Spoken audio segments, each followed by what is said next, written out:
Bharatiya Janata party ने आगामी चुनावों के मद्देनजर बड़ा कदम उठाते हुए प्रभारी और सह प्रभारियों की नियुक्ति कर दी है।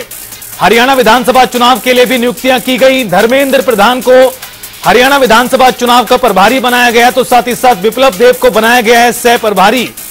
बड़ी जानकारी, अहम खबर, बीजेपी द्वारा तैयारियों को तेज कर दिया गया है। आगामी विधानसभा चुनाव के मद्देनजर केंद्रीय मंत्री धर्मेंद्र प्रधान को प्रदेश चुनाव प्रभारी हरियाणा नियुक्त किया गया, तो साथ ही साथ सांसद और पूर्व मुख्यमंत्री विप्लव कुमार देव को प्रदेश चुनाव सह प्रभारी बनाया गया है। बड़ी जानकारी आपको बता दें इस वक्त की राजनीति से जुड़ी हुई, और दिल्ली से हमारे संवाददाता स्पर्श शर्मा हमारे साथ जुड़ गए इस बड़ी खबर पर ज्यादा जानकारी के साथ। स्पर्श, किस तरह की नियुक्तियां की गई हैं और किन किन नेताओं को दी गई है बड़ी जिम्मेदारी? देखिए, हरियाणा विधानसभा चुनाव की तैयारियों में भारतीय जनता पार्टी जुट गई है। चुनाव प्रभारी और सह प्रभारी नियुक्त किए गए हैं। हरियाणा के लिए चुनाव प्रभारी की बात करते हैं तो केंद्रीय मंत्री धर्मेंद्र प्रधान को जो है यहाँ पर जो है चुनाव प्रभारी बनाया गया है। वहीं सह प्रभारी की बात करें तो विप्लव कुमार देव को सह प्रभारी बनाया गया है। जिस तरीके के नतीजे जो है लोकसभा चुनाव में देखने को मिलते हुए नजर आए हैं, पिछली बार 10 की 10 सीटें थी, लेकिन इस बार 5 सीटें भारतीय जनता पार्टी जीतती हुई नजर आई है।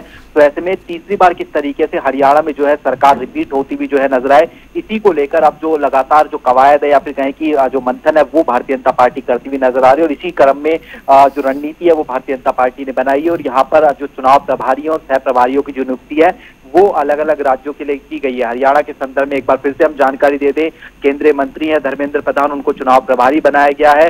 वहीं जो सह प्रभारी है वो विप्लव कुमार देव देखने को मिलते हुए नजर आएंगे। इसके अलावा अलग अलग राज्यों की भी हम जानकारी दे दें।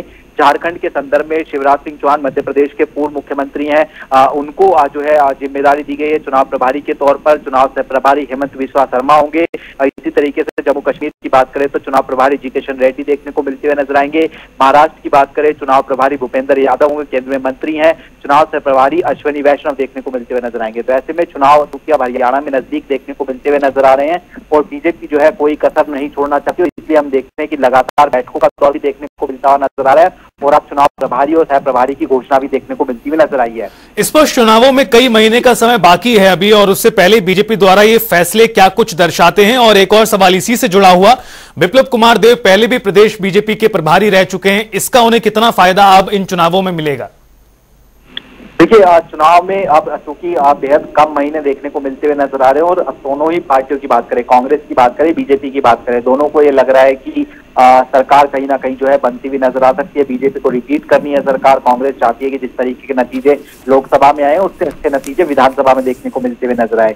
तो ऐसे में तमाम पार्टियां अभी से अपनी अपनी रणनीति बनाने में जो है जुटती हुई जो है नजर आ रही है और इसलिए चुनाव प्रभारी और सह प्रभारी की घोषणा देखने को मिलती हुई नजर आई है। वहीं जहां तक हम विप्लव कुमार देव की बात करते हैं, हरियाणा के प्रभारी के तौर पर उनको जिम्मेदारी अभी भी देखने को मिलती हुई नजर आ रही है, क्योंकि वो अपने जो लोकसभा चुनाव में उसमें जो है बिजी देखने को मिलते हुए नजर आ रहे थे। अब क्योंकि वो सांसद बन गए हैं, बतौर प्रभारी एक बार फिर से जिम्मेदारी देखने को जो है उनकी मिलती हुई नजर आएगी और बखूबी किस तरीके से संगठन को चलाना है, संगठन में कोई मतभेद देखने को ना मिलते हुए नजर आए, इन तमाम चीजों को लेकर आगे बढ़ाने का जो काम है वो चुनाव प्रभारी और सह प्रभारी आने वाले समय में करते हुए नजर आएंगे। बिल्कुल स्पष्ट, चुनावों से पहले धर्मेंद्र प्रधान और विप्लव कुमार देव पर एक बड़ी जिम्मेदारी बीजेपी द्वारा दी गई है। आपका बहुत शुक्रिया पूरी जानकारी विस्तार से देने के लिए।